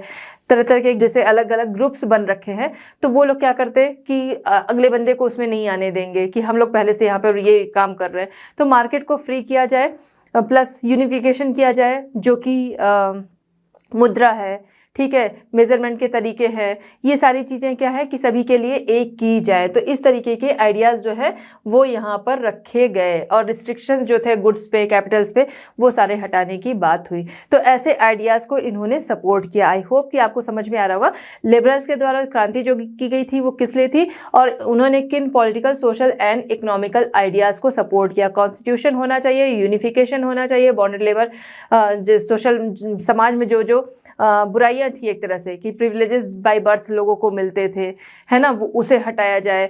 लोगों में डिस्क्रिमिनेशन जो था, क्लास डिस्क्रिमिनेशन, उसे हटाया जाए, ठीक है। जो बंधुआ मजदूर का काम चला रहा था, प्रथा चली आ रही थी, उसे बंद किया जाए। इकोनॉमिकल में कि लोग जो हैं वो आसानी से ट्रेड कर सके, ठीक है। इस तरीके के पॉलिटिकल आइडियाज़ को इन्होंने सपोर्ट किया। चलिए बच्चों, अब हम देखते हैं क्वेश्चन नंबर 2। क्वेश्चन नंबर 2 हमारा है, choose 3 examples to show the contribution of culture to the growth of nationalism in Europe. ठीक है, यूरोप में नेशनलिज्म की ग्रोथ के लिए कल्चरल कंट्रीब्यूशन के 3 एग्जाम्पल बताने हैं। ठीक है, कल्चरल कंट्रीब्यूशन कैसा, नेशनलिज्म जो था उसकी ग्रोथ जो थी, लोगों का मानना था कि चलो विद्रोह करो, ठीक है, रिवॉल्ट करो, तो उससे क्या होगा कि नेशनलिज्म जो है यूरोप में वो बढ़ेगा, लोगों के अंदर नेशन के लिए फीलिंग आएगी, लोग जो हैं वो जागरूक होंगे नेशन के लिए। लेकिन एक ऐसा भी क्लास था जिसका कि मानना था कि चीज़ें जो हैं वो शांति से समझाई जा सकती हैं। जैसे कि देखो, आप लोग कोई काम करो तो कोई आया, किसी ने आपको आपकी पिटाई लगा दी, उस तरीके से समझा दिया, ठीक है। कोई आया जो कि प्यार से उसी चीज़ को समझा रहा है। तो यहाँ पर क्या है, एक ऐसा ग्रुप था जिसका ये मानना था कि चीज़ें जो हैं वो हम शांति से भी, दूसरे तरीके से भी लोगों के अंदर नेशन के लिए फीलिंग जो है वो ला सकते हैं। अब उसी के हमें क्या करना है, जो चीज़ें जो है वो कल्चर से जुड़ी हैं उससे लोगों के अंदर नेशन के लिए फीलिंग जो है वो लाई जा सकती है, ठीक। अब इसी में हमारा क्वेश्चन है कि कल्चर का क्या है कंट्रीब्यूशन। आपको 3 एग्जाम्पल बताने। तो सबसे पहला क्या था, रोमांटिसिज्म, जो कि इसी ग्रुप में आता है, जो कि लोग शांति में विश्वास रखते हैं। रोमांटिसिज्म मतलब कि लोगों का प्यार जताना किसके लिए, अपने नेशन के लिए, ठीक है। तो ये जो ऐसे लोग थे, ये इस तरीके के लोग थे कि जिनका ये मानना था, मतलब ये किसी तर्क वितर्क में विश्वास नहीं करते थे, साइंस में विश्वास नहीं करते थे। उनका ये मानना था कि चीज़ें जो है सिंपल तरीके से लोगों को समझाई जा सकती हैं। कैसे, जो आर्टिस्ट हैं वो अपनी आर्ट के द्वारा, ठीक है। जैसे देखिए बहुत सारी चीज़ें होती हैं ना कि कुछ लोगों ने ऐसी आर्ट बना दी कि जिससे कि लोगों के अंदर ऐसी फीलिंग आई, ठीक है, वो हो गया। कुछ ने ऐसी पोएट्री लिख दी कि उसको पढ़ के लोगों के अंदर जोश है वो आ गया, नेशन के लिए एक अच्छी भावना आ गई। तो जो इस ग्रुप के लोग थे, इनका ये मानना था कि चीज़ें जो है ज़रूरी नहीं कि हम जाएं रिवॉल्ट करें, वेपन हाथ में लें, उसी से लोगों के अंदर नेशन के लिए एक फीलिंग आएगी, ठीक है, लोगों के अंदर राष्ट्र के लिए भावना आएगी। ऐसा नहीं है, चीज़ें हम शांति से भी कर सकते हैं, लोगों को प्यार से समझा सकते हैं पोएट्री के द्वारा, ठीक है, अपनी आर्ट के द्वारा। तो इस तरीके की चीज़ें मानते थे कि लोगों के अंदर जो इमोशंस हैं वो उनके अपने अंदर ही हैं, ठीक है। मिस्टिकल जो उनके इमोशंस हैं, उनके अंदर जो नेशन के लिए भावना है वो हम इस तरीके से भी जगा सकते हैं, ज़रूरी नहीं है कि हम हाथ में वेपन लें। तो एक तो ये हो गया रोमांटिसिज्म। इसके लिए आपका एग्जाम्पल कल्चरल कंट्रीब्यूशन अगर हम देखें तो इनका क्या मानना था कि हम अपनी कविताओं के द्वारा, पोएट्री के द्वारा, वो जो अपने पिक्चर्स हैं, आर्ट के द्वारा लोगों के अंदर नेशन के लिए फीलिंग जो है वो जगा सकते हैं, ठीक। दूसरा क्या आता है, folk song, folk poetry and folk dance. तो देखिए बहुत सारी चीज़ें जो होती हैं, कुछ डांस ऐसे होते हैं आपको एक पूरी स्टोरी बता जाते हैं, कुछ ऐसे सॉन्ग होते हैं जिसमें कि आपको एक पूरी स्टोरी मिलती है, एक पूरी फीलिंग मिल जाती है। जैसे अगर आप याद करो तो भगत सिंह की मूवी वगैरह में आप देखते हो, मेरा रंग दे बसंती चोला सॉरी, वो सॉन्ग आता है तो लोगों के अंदर क्या आता है, एक फीलिंग आ जाती है ना, कि एक जोश आ जाता है नेशन के लिए। तो ये इस टाइप का ग्रुप था कि जिनका मानना था कि आप लोकल लोग जो हैं उनके बीच में बैठो, उनकी संस्कृति को जानो, उनके जो फोक सॉन्ग है, फोक डांस है, उनको जानो। ये सारी चीज़ों को इकट्ठा करके नेशन को बनाया जा सकता है। मतलब ये कि लड़ाई झगड़े वाले ही लोग जो हैं उन्हीं की संख्या बढ़ा दी जाए, उससे नेशन बन जाए, ऐसा नहीं है। जो हमारे फोक डांस हैं, फोक सॉन्ग्स हैं, उनके द्वारा नेशन को बनाया जाना चाहिए, ठीक है। तो एक इस तरीके के लोग हो गए जो ऐसी सोच रखते थे। थर्ड कंट्रीब्यूशन किसका था, लैंग्वेज का था। लैंग्वेज में अगर हम देखें तो यहाँ पर एग्जाम्पल लिया जाता है पोलैंड का। पोलैंड जिसमें कि ऑस्ट्रिया, हंगरी एंड रशिया का कब्जा था, जिसमें कि रशिया का डोमिनेशन बहुत ज़्यादा था। जो रशियन थे ना, इन्होंने क्या किया, पोलैंड वासी जो थे, उनके बच्चे जहाँ पढ़ते थे स्कूल्स में, उनके जो ऑफिसेस थे, उन जगहों से पॉलिश लैंग्वेज जो थी वो बंद करा दी। मतलब ये कि उनके जो फेस्टिवल्स वगैरह हैं वो सबको तो बंद करा दिए, उनके सारे जो भी कल्चरल तरीके थे वो सारे बंद करा दिए।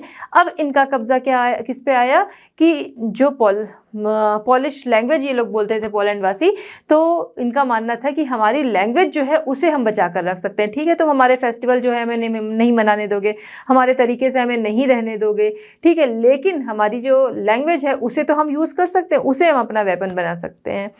तो इन्होंने क्या किया, जो रशियन थे तो इन्होंने क्या किया कि इनके स्कूल वगैरह में से इनकी लैंग्वेज जो है वो हटा दी, प्लस लोगों को डोमिनेट करते थे कि हमारी जो लैंग्वेज है उसका प्रचार प्रसार करो, ठीक है। बट जो पोलैंड के लोग थे, पोलैंड वासी जो थे, उनका ये मानना था कि हमारी लैंग्वेज जो है वो हम नहीं छोड़ेंगे। इसीलिए जब भी ये कहीं पे इकट्ठा होते थे, इनके पोप वगैरह हैं, चर्च में इकट्ठा हुए या इनके पोप वगैरह हैं, वो सभी क्या करते थे, पॉलिश लैंग्वेज का ही यूज़ करते थे, क्योंकि एक ये चीज़ इनके कल्चर में से इनके पास बची थी जिसे ये यूज़ कर सकते थे, ठीक है। फेस्टिवल वगैरह है आप बंद करा दोगे, नहीं मनाने दोगे, बट ये चीज़ क्या है, लैंग्वेज उनके साथ हमेशा रहेगी, और जो रशियन का डोमिनेशन था कि हमारी लैंग्वेज बोलो, हमारी लैंग्वेज का प्रचार प्रसार करो, उसे इन्होंने नहीं माना। तो एक तरह से इन्होंने अपना वेपन किसे बनाया, लैंग्वेज को। ठीक है, जहाँ भी ये लोग क्या करें, अगर रशियन हैं सामने, अगर उनके सामने इन्होंने अपनी पॉलिश लैंग्वेज यूज़ कर दी तो उनको एक तरह से समझ में आता था ना कि मैं इसे रशियन लैंग्वेज बोलने के लिए कह रहा हूँ, मैं इसे कह रहा हूँ कि मेरी लैंग्वेज का प्रचार प्रसार करो, लेकिन ये क्या कर रहा है, ये मेरे सामने अपनी पॉलिश लैंग्वेज बोल रहा है। तो यहाँ पर क्या है कि एक तरह से ये उनका विरोध जताने का भी तरीका था कि वो अपनी लैंग्वेज को ही वेपन बना रहे थे। ठीक है, तो कल्चरल कंट्रीब्यूशन क्या था, हमने देखा कि आर्ट पोएट्री के द्वारा चीज़ों को लोगों के अंदर नेशनलिज्म जो है वो जगाया जा सकता है। सेकंड आपका फोक डांस, फोक सॉन्ग वगैरह के द्वारा। तीसरा क्या था, लैंग्वेज का कंट्रीब्यूशन तीसरा क्या था, लैंग्वेज का कंट्रीब्यूशन जो था वो काफ़ी ज़्यादा था। लैंग्वेज के जरिए लोग अपना विरोध जो था वो जता रहे थे। चलिए बच्चों देखते हैं क्वेश्चन नंबर 3। क्वेश्चन नंबर 3 हमारा है, through a focus on any two countries explain how nations developed over the 19th century. Question हमारा क्या कह रहा है, over the 19th century develop होने वाले 2 नेशन को आपको एक्सप्लेन करना है। ठीक है, कौन से 2 नेशन 19th सेंचुरी के दौरान डेवलप हुए। उस टाइम हमने क्या देखा कि यूरोप में बहुत सारी जगहों पर रिवॉल्ट जो थे वो चल रहे थे, यूनिफिकेशन के लिए, नेशन को डेवलप करने के लिए, इन सारी चीज़ों के लिए, कॉन्स्टिट्यूशन की डिमांड के लिए रिवॉल्ट जो थे वो बराबर चल रहे थे। ठीक है, तो यहाँ पर हमें 2 नेशन के बारे में बताना है कि कौन से 2 नेशन जो थे वो डेवलप हुए उस दौरान। तो बेल्जियम था आपका, इटली, जर्मनी, ये सारे थे। यहाँ पर 2 पर फोकस करना है तो हम लोग इटली एंड जर्मनी पे करेंगे। ठीक है, तो जर्मनी, जहाँ पर हमने देखा 1848 का रिवॉल्ट होता है, जब लुई फिलिप शासक जो था वो भाग जाता है। फिर जो नेशनल असेंबली के लोग थे, यानी कि जो लिबरल्स के द्वारा बनाई गई थी नेशनल असेंबली, वो सब इकट्ठा होते हैं कहाँ पर, सेंट पॉल चर्च में। वहाँ पर वो डिमांड रखते हैं, उनकी डिमांड वहाँ पर भी नहीं मानी जाती है। ठीक है, तो यानी कि नेशनल सेंटिमेंट्स जो थे वो सबसे ज़्यादा किस में थे, मिडिल क्लास लोगों में, जिन्हें कि लिबरल्स कहा गया, उनके अंदर थे। ठीक है, और उसी को वो फैला रहे थे सभी जगह पे पूरे यूरोप में। ठीक, तो यहाँ से स्टार्ट करते हैं। तो जर्मनी में नेशनल सेंटिमेंट्स जो थे वो मिडिल क्लास लोगों में थे, और जिन्हें कि लिबरल्स कहा गया, वो अपने इन विचारों को सभी जगह फैला रहे थे। उनके इस विचार को, उनकी इस डिमांड को कि नेशन को डेवलप करना है, यूनिफिकेशन कराना है, कॉन्स्टिट्यूशन लाना है, ये सारी चीज़ें जो उनकी डिमांड थी मोनार्की को पसंद नहीं थी, क्योंकि शासन उनका था। तो मोनार्की ने क्या किया, उनकी इन सेंटिमेंट्स को दबा दिया। मोनार्की का साथ किसने दिया, जाहिर सी बात है मोनार्की के अंडर में जो आर्मी है, तो आर्मी अपने राजा का आदेश जो है वो मानेगी, तो आर्मी ने साथ दिया। प्लस जो जंकर्स थे, जंकर्स बड़े लैंड ओनर्स, इस पर हम लोगों ने बात कर ली है, इंपॉर्टेंट है वर्ड। तो जंकर्स ये सभी ने साथ दिया और इनके इन सेंटिमेंट्स को दबा दिया। अब ये जिम्मेदारी किसने ली, ये जिम्मेदारी ली प्रशिया के शासक विलियम फर्स्ट ने। विलियम फर्स्ट ने ये जिम्मेदारी ली कि अब मैं जर्मनी को यूनिफाई कराऊंगा। ठीक है, तो जिम्मेदारी तो ले लिए, लेकिन राजा क्या करेगा, अपने चीफ मिनिस्टर को आदेश देगा। तो इसी तरह उन्होंने ऑटो वन बिस्मार्क, जो कि उनके चीफ मिनिस्टर थे, उन्हें प्रशिया के चीफ मिनिस्टर थे, उन्हें ये जिम्मेदारी दी गई। ठीक है, ऑटो वन बिस्मार्क जिन्होंने 7 सालों तक युद्ध किया। ठीक है, किससे, हम देखते हैं आपका ऑस्ट्रिया है, फ्रांस है, डेनमार्क है, इनके खिलाफ 7 सालों तक युद्ध किया, जिसमें जीत मिली। जीत मिलने के बाद ऑटो वन बिस्मार्क जो है, जाहिर सी बात है, अपने राजा जिनके आदेश पर वो गए थे, तो राजा को अब क्या किया जाएगा, राजा बनाया जाएगा। ठीक है, तो जर्मनी का यहाँ से होता है यूनिफिकेशन।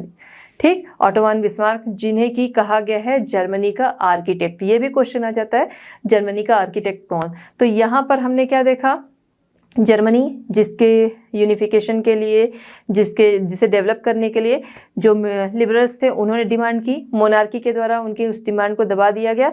जिम्मेदारी ली किंग विलियम फर्स्ट ने, उन्होंने जिम्मेदारी दी अपने chief minister auto von Bismarck को। ठीक है, जिन्हें कि उनका आर्किटेक्ट भी कहा गया है जर्मनी का, जिन्होंने युद्ध किया 7 सालों तक ऑस्ट्रिया, डेनमार्क एंड फ्रांस के खिलाफ, और वहाँ पर उन्हें मिली जीत। जीत मिलने के बाद जाहिर सी बात है, जिस राजा की तरफ से युद्ध लड़ा गया था, अब वो राजा के हाथ में सत्ता आ गई, राजा वहाँ पर शासक बनेगा। और ये सेरेमनी जो थी वो मनाई गई कहाँ पर, वर्सलीज में। ठीक है, 1871 में विलियम फर्स्ट जो थे वो जर्मनी के शासक यहाँ पर बनते हैं। ये जो जश्न था वर्सलीज के हॉल ऑफ द मिरर्स, में मनाया गया। ठीक है, तो जनवरी 1871 में यहाँ पर ये सेरेमनी जो थी वो मनाई गई। ठीक है, तो इस तरह हमने देखा कि जर्मनी जो था वो किस तरह डेवलप हुआ। अब हम आगे आते हैं इटली। ठीक है, जर्मनी का हमने देख लिया। इटली को देखें तो मिड 19th सेंचुरी के टाइम में क्या था, इटली की 7 भागों में डिवाइड था, मतलब अलग अलग जगहों पे अलग अलग लोगों का शासन था, इसीलिए उसे यूनिफाई कराने की बात हुई कि अब इसे यूनिफाई कराना है। जिम्मेदारी किसने ली अभी समझेंगे। इसका जो साउथ का पोर्शन था, किंगडम ऑफ बोथ सिसिलीज जो थे उनका पार्ट था। फिर यहाँ हम देखते हैं सेंटर में कि पैपल स्टेट्स थे। ठीक है, फिर सिर्फ ये वाला जो पार्ट था सार्डिनिया पाइडमोंट का, जहाँ पर हम देखते हैं विक्टर इमैनुअल द्वितीय, ठीक है, विक्टर इमैनुअल सेकंड का वहाँ पर शासन था, जो कि इटली प्रिंसली हाउस से थे। तो उनके अंदर जाहिर सी बात है नेशन के लिए जो फीलिंग्स हैं वो ज़्यादा होगी, इसी वजह से ये जिम्मेदारी, इटली को यूनिफाई कराने की जिम्मेदारी विक्टर इमैनुअल द्वितीय ने ली। फिर वही चीज़ कि विक्टर इमैनुअल द्वितीय ने ये जिम्मेदारी तो ली, लेकिन वो क्या करेंगे, जिम्मेदारी जो है अपने मिनिस्टर को देंगे, चीफ मिनिस्टर को देंगे। तो उन्होंने ये अपनी जिम्मेदारी केवर, ठीक है, केवर जो उनके चीफ मिनिस्टर थे उन्हें दी।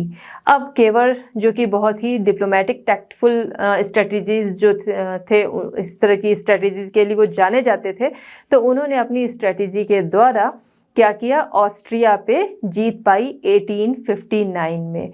ठीक, इसके बाद हम 60 में देखते हैं कि किंगडम ऑफ बोथ सिसिलीज जो शासक थे उन्हें भी हरा दिया जाता है, और इस तरह से 1861 में इटली में इमैनुअल द्वितीय, विक्टर इमैनुअल द्वितीय यानी कि सेकंड जो उनका शासन होता है। ठीक है, तो इस तरह से इटली जो है वो डेवलप हुआ। तो इटली कैसे डेवलप हुआ, हमने देखा कि इटली जो कि 7 भागों में डिवाइड था। ठीक है, सार्डिनिया पाइडमोंट जहाँ पर इटली प्रिंसली हाउस का शासक विक्टर इमैनुअल द्वितीय था, उन्होंने जिम्मेदारी अपने ऊपर ली। ये जिम्मेदारी उन्होंने केवर के ऊपर दी।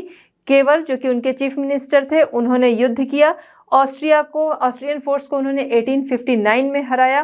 फिर उसके बाद 1860 में हम क्या देखते हैं कि किंगडम ऑफ द 2 सिसिलीज जो थे उन्हें हराया, और इस तरह से विक्टर इमैनुअल द्वितीय जो थे उनके हाथ में आ जाती है पूरे इटली की सत्ता। यहाँ से होता है इटली का यूनिफिकेशन। ठीक है, तो इस तरह से विक्टर इमैनुअल द्वितीय जो है वो 1861 में वहाँ का शासक बनता है। ठीक है, तो इस तरह से ये दोनों नेशन जो थे वो डेवलप हुए। चलिए बच्चों देखते हैं क्वेश्चन नंबर 4। क्वेश्चन नंबर 4 हमारा है, how was the history of nationalism in Britain unlike the rest of Europe. ठीक है, क्वेश्चन हमारा क्या कह रहा है कि ब्रिटेन में नेशनलिज्म की हिस्ट्री रेस्ट ऑफ यूरोप से किस तरह से अलग थी। तो बाकी यूरोप में हमने क्या देखा, कभी भी कहीं पर भी रिवॉल्ट हो जा रहे थे, कहीं हंगर के लिए रिवॉल्ट हो रहे हैं, कहीं मोनार्की को हटाने के लिए रिवॉल्ट हो रहे हैं, कहीं पर है कि कॉन्स्टिट्यूशन लाना है, कहीं मोनार्की रहेगी बट कॉन्स्टिट्यूशन के तहत काम करेगी, कहीं यूनिफिकेशन के लिए, मतलब ये कि जगह जगह पर अचानक से विद्रोह हो जाते थे, खून खराबा भी हुआ, लोगों की जान गई। लेकिन ब्रिटेन जो था वहाँ पर ऐसा कुछ नहीं था, ऐसे कोई रिवॉल्ट नहीं हुए, वहाँ पर कोई खून खराबा नहीं हुआ, कोई अचानक से होने वाली उथल पुथल नहीं थी। यहाँ पर चीज़ें जो थी वो बड़ी चालाकी से, बड़े धीरे धीरे हुई कि लोगों के हाथ से चीज़ें चली भी गई और लोगों को पता भी नहीं चला। जब पूरी तरह से चीज़ें हाथ से निकल गई तब लोगों को पता चला कि अरे हमारा सब कुछ छिन गया। ठीक है, तो यहाँ ब्रिटेन ने भी ऐसा ही किया। सबसे पहले जानेंगे कि ब्रिटिश आइल्स जो था, ब्रिटिश द्वीप समूह, वहाँ पर ब्रिटिश, वेल्श, स्कॉट, आयरिश ये लोग रहते थे। अब जाहिर सी बात है जब अलग अलग लोग रह रहे हैं तो उनकी अपनी अपना कल्चर होगा, अपनी लैंग्वेज होगी, अपना पहनावा होगा, अपनी पॉलिटिक्स होगी, सब कुछ अलग अलग होगा। समय के साथ क्या हुआ, ब्रिटेन जो था वो पावरफुल हो रहा था पैसे से। अब जब पावरफुल हो रहा था तो उसे लगा कि ये पावर जो है वो मेरे हाथ में है, तो बाकी पावर भी मेरे हाथ में आनी चाहिए। तो इसके लिए सबसे पहले ब्रिटेन ने क्या किया, 1688 में लंबे संघर्ष के बाद, लंबे स्ट्रगल के बाद उन्होंने क्या किया कि जो मोनार्की थी उसे हटाया और पावर अपने हाथ में ले ली। अब क्या है, इनकी पावर और बढ़ गई, पहले ही पैसे से मजबूत हो रहे थे, थोड़ी पावर वैसे ही बढ़ रही थी, मोनार्की को हटा के सत्ता अपने हाथ में ले ली तो इनकी पावर जो थी वो बढ़ गई। अब इन्होंने सोचा अब अपना इंपेरियलिज्म करना चाहिए, अपने साम्राज्य को बढ़ाना चाहिए। तो इसके बाद इन्होंने क्या किया, द एक्ट ऑफ यूनियन 1707 का फॉर्मेशन किया इंग्लैंड एंड स्कॉटिश को मिलाकर। ठीक है, इंग्लैंड एंड स्कॉटिश के सहयोग से क्या किया गया कि द एक्ट ऑफ यूनियन 1707 का फॉर्मेशन हुआ। किस रूप में, United kingdom of great Britain, इस तरह से बना यहाँ पर ग्रेट ब्रिटेन। ठीक है, तो यहाँ पर फॉर्मेशन हुआ स्कॉट एंड इंग्लैंड के सहयोग से। अब क्या हुआ, इंग्लैंड पावरफुल हो रहा था, स्कॉटिश जो थे उन्हें धीरे धीरे दबाया जाने लगा। यानी इंग्लैंड जितना पावरफुल हो रहा है, तो वो पावरफुल हो रहा क्यों, कैसे पावरफुल हो रहा है, अपने से नीचे दूसरे वाले को जो था वो दबा रहा है, तभी वो पावरफुल हो रहा है। ठीक है, दो जब बराबर दिखेंगे तो नहीं पता चलेगा कौन पावरफुल है, एक ऊंचा हो रहा है यानी दूसरे को दबाया जा रहा है। तो इस तरह से जो स्कॉटिश थे उन्हें दबाया जा रहा था, उन्हें आवाज़ नहीं उठाने दिया जा रहा था। उनका जो कल्चर था, उनकी जो गैलिक लैंग्वेज थी, उनका जो पहनावा था, उन सभी से उन्हें रोका गया और उन पर थोपा गया, इम्पोज किया गया क्या, कि जो ब्रिटिश कल्चर है उन चीज़ों को फैलाया जाए। ठीक है, ब्रिटिश लैंग्वेज, ब्रिटिश कल्चर, इन चीज़ों को फैलाया जाए। इस तरीके से क्या किया इन्होंने, स्कॉटिश कल्चर जो था उसे पूरी तरह से वाइप्ड आउट कर दिया। ठीक है, उन पे अपना कब्जा किया, उन पे अपनी पावर जो थी वो दिखाई, उनको आवाज़ नहीं उठाने दिया गया और फिर उसके बाद उनकी बोली भी उनसे छिन गई, उनका पहनावा उनसे छिन गया, सब कुछ उनसे छिन गया। ठीक है, तो इस तरह से स्कॉटिश जो थे वो एक तरह से उनका जो कल्चर वगैरह सब खत्म, वो मिल गया किसमें, ब्रिटेन में मिल गया। फिर बात आती है आयरलैंड की। आयरलैंड, वहाँ पर उन्होंने क्या किया, डिस्कॉर्ड किया, कराया। ठीक है, कैसे, आपस में, मतलब ये कि आयरलैंड जो था वो कैथोलिक एंड प्रोटेस्टेंट दो के बीच में बटा हुआ था। इसमें जो प्रोटेस्टेंट थे उनकी संख्या कम थी एंड कैथोलिक जो थे वो नंबर्स में ज़्यादा थे। तो इन्होंने चाल चली, ब्रिटिश जो ब्रिटिशर्स थे उन्होंने यहाँ पर चाल चली और उन्होंने क्या किया कि आयरलैंड में जो प्रोटेस्टेंट थे जो कि नंबर्स में कम थे उनका साथ दिया, उनसे बोला कि हम लोग आपका साथ दे रहे हैं और आपका साथ देकर हम लोग क्या करेंगे, कैथोलिक को हराएंगे। मतलब ये कि कैथोलिक पे आप कब्जा कर सकोगे। तो दोनों में वैसे ही लड़ाइयाँ चल रही थी। अब यहाँ पर क्या किया गया कि एक तरह से फूट डलवा दी गई, मतलब वो लड़ाई जो है उसे और भड़का दिया गया कि हम लोग साथ देंगे प्रोटेस्टेंट का और हम दोनों मिलकर कैथोलिक्स जो है, जो कि नंबर्स में ज़्यादा थे, उन्हें हरा देंगे। अब जाहिर सी बात है, जैसा कहते हैं कि जैसे अगर इंडिया में ही हमने देखा कि यहाँ पर अंग्रेज जो थे वो इतना राज कर सके। ठीक है, इंग्लिशमैन जो थे, ब्रिटिशर्स थे, वो इस तरह से राज कर सके। यहाँ की खबरें जो थी उनके पास तुरंत पहुँच जाती थी। जो हमारे जो भी लोग अपनी नीतियाँ बनाते थे वो उन्हें पता चल जाती थी। कैसे, क्योंकि यहीं का कोई पर्सन होता था इंडिया का ही जो कि उनके पास तक खबर पहुँचा देता था। तो वही चीज़ यहाँ पर था कि आयरलैंड जो था वहाँ पर कैथोलिक एंड प्रोटेस्टेंट में लोग बटे थे, बट अंदर की सारी चीज़ें आपस में जान रहे थे। तो प्रोटेस्टेंट को साथ लिया और फिर इस तरीके से करके कैथोलिक्स जो थे उन्हें हरा दिया गया। ठीक है, कैथोलिक्स को हरा कर और उन पे कब्जा किया गया। आगे उन लोगों ने कुछ विद्रोह वगैरह किया तो उनके विद्रोह को भी यहाँ पर दबा दिया गया। ठीक है, जो भी विद्रोह किया गया उनकी तरफ से तो उन विद्रोहों को दबा दिया गया। ठीक है, फिर इसके बाद हम क्या देखते हैं कि इन विद्रोहों को दबाने के बाद ब्रिटिश नेशन जो है वो बनता है। देखिए 1798 में आयरलैंड को एक तरह से इन्होंने पूरा ख़त्म कर दिया, उस पर पूरी तरह से अपना कब्ज़ा कर लिया और फिर लोगों से बोला कि जिन लोगों पे भी कब्ज़ा किया था, जिन भी लोगों पे, सबसे बोला गया कि हमारा जो फ्लैग है उसका सम्मान करो, उसका प्रचार करो, हमारा जो नेशनल एंथम है उसको गाओ, उसका प्रचार करो, हमारी लैंग्वेज, हमारी कल्चर, उसको क्या करो, एक्सपेंड करो। ठीक है, तो कब्जा जिस पे था अब उन्हें क्या था, उन्हें बात माननी ही पड़नी थी। ठीक है, वरना क्या होगा कि सज़ा मिलेगी और जो भी ऐसा नहीं करता था उसे पनिश किया जाता था। इस तरीके से करके बाकी जो कल्चर था बाकी लोगों का सबको कैप्चर कर लिया गया और अपने कल्चर को बढ़ावा दिया गया। और इस तरह हम देखते हैं कि 1801 में यहाँ पर ब्रिटिश नेशन जो है उसका निर्माण होता है। ठीक है, आई होप कि आपको समझ में आ गया होगा कि ब्रिटेन में नेशनलिज्म की हिस्ट्री जो है वो अदर यूरोप से किस तरह से अलग थी। और जगह क्या था, हमने देखा कि और जगह अचानक से रेबल हो जाते थे, बट यहाँ पर क्या था, धीरे धीरे चीज़ें चली, लोगों को अपने विश्वास में लिया। जैसे इंग्लैंड और स्कॉट को मिलाकर यहाँ पर फॉर्मेशन किया गया यूनाइटेड किंगडम का। ठीक है, तो वहाँ पर साथ में मिलाया, फिर दबदबा बाद में अपना बढ़ा के स्कॉटिश को ख़त्म कर दिया गया। उसी तरह आयरलैंड की तरफ आए कि प्रोटेस्टेंट को साथ में लिया, फिर कैथोलिक को हराकर फिर उसके बाद पूरे आयरलैंड पर अपना कब्जा कर लिया। ऐसा नहीं किया कि प्रोटेस्टेंट जो थे उन्हें सत्ता दे दी गई हाथ में, नहीं, फिर पूरी तरह से अपना कब्जा कर लिया गया। इस तरह से सबको कैप्चर करते हुए 1801 में ब्रिटिश नेशन जो है वो बना। चलिए बच्चों देखते हैं क्वेश्चन नंबर 5। क्वेश्चन नंबर 5 हमारा है why did nationalist tensions emerge in the Balkans. ठीक है, बाल्कन्स में या बाल्कन रीजन में नेशनलिस्ट टेंशन क्यों इमर्ज हुआ, राष्ट्रवादी तनाव वहाँ पर क्यों पनपा। तो बात करें तो बाल्कन रीजन जो था वहाँ पर बहुत ज़्यादा वेरिएशन था।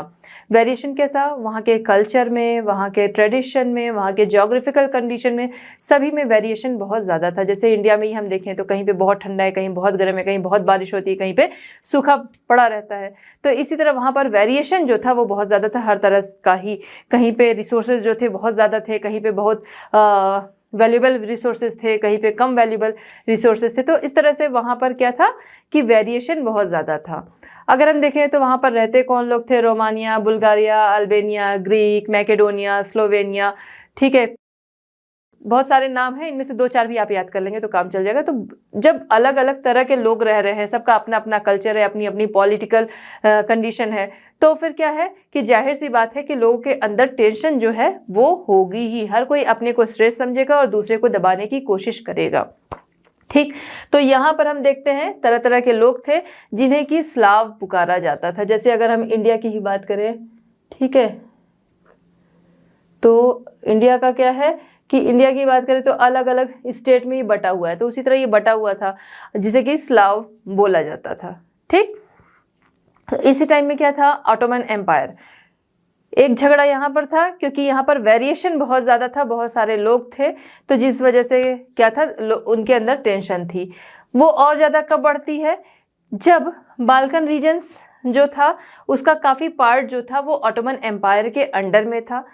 उसी टाइम में क्या हुआ, ऑटोमन एम्पायर जो था वो उसका डिसइंटीग्रेशन होने लगा। अलग अलग जो लोग थे वो उसके ऑटोमन एम्पायर के अंडर में वो अपने को इंडिपेंडेंट घोषित करने लगे। ठीक है, ऑटोमन एम्पायर के अंडर में जो कंट्रीज़ थी वो अपने को इंडिपेंडेंट घोषित करने लगी, स्वतंत्र घोषित करने लगी, जिसकी वजह से ऑटोमन एम्पायर जो था उसकी पावर जो थी वो कम होने लगी। उसका डिसइंटीग्रेशन हो रहा है तो जाहिर सी बात है पहले बहुत सारे लोग हैं, ज़रूर उसने दबाव बना कर रखा है, लोगों को अपने कब्जे में रखा है, अपने अकॉर्डिंग काम करा रहा है, फिर भी उसके पास मजबूती है। लेकिन जब यहाँ पर क्या हुआ, डिसइंटीग्रेशन होने लगा, उसका विघटन होने लगा, तो यहाँ से कंडीशन जो थी वो और बुरी हो गई।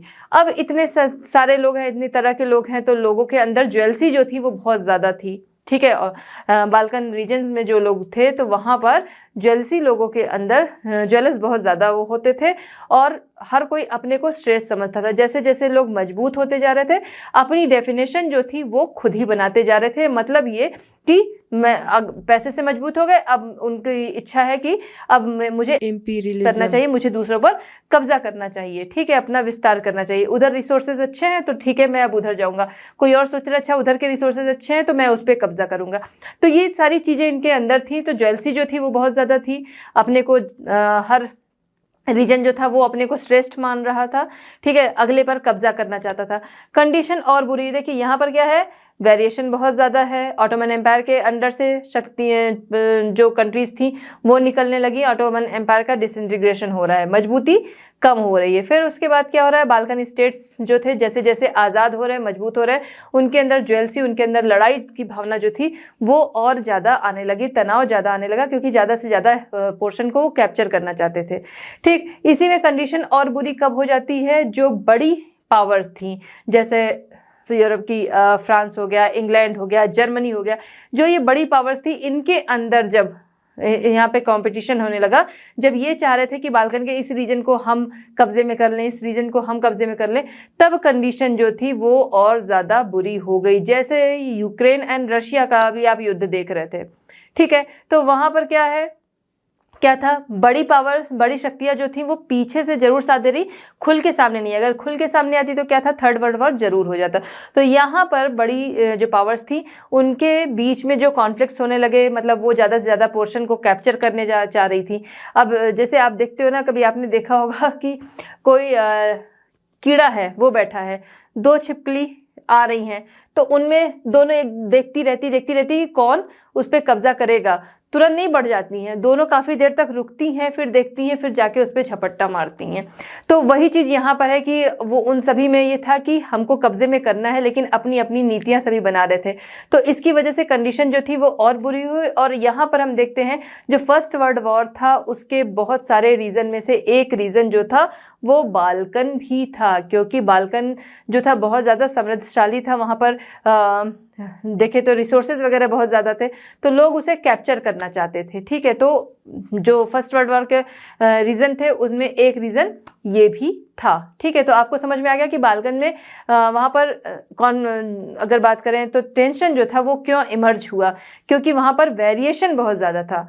पावर जो थी वो ऑटोमन एम्पायर के चंगुल से छूटने लगी, लोग अपने को इंडिपेंडेंट समझने लगे, अपने हिसाब से अपनी डेफिनेशन बनाने लगे। लोगों को लगा कि अब उन्हें अपना साम्राज्य जो है वो बढ़ाना है, दूसरे पे कब्जा करना है। तो बाल्कन रीजन के जो लोग थे उनको तो लग ही रहा था, बाकी यूरोपियन जो पावर थी, जो पावरफुल कंट्रीज थी, वो भी बाल्कन पर कब्जा करना चाहती थी। इसीलिए बाल्कन रीजन में क्या हुआ, टेंशन जो था वो नेशनलिस्ट टेंशन जो था वो इमर्ज हुआ। तो बच्चों इस तरह हमारे चैप्टर होता है कंप्लीट। आई होप कि चीज़ें जो हैं वो आपको समझ में आई होंगी। मिलते हैं नेक्स्ट वीडियो में at Learn Hub. Learn Hub free है पर बेस्ट है। हमारे साथ बने रहने के लिए थैंक यू।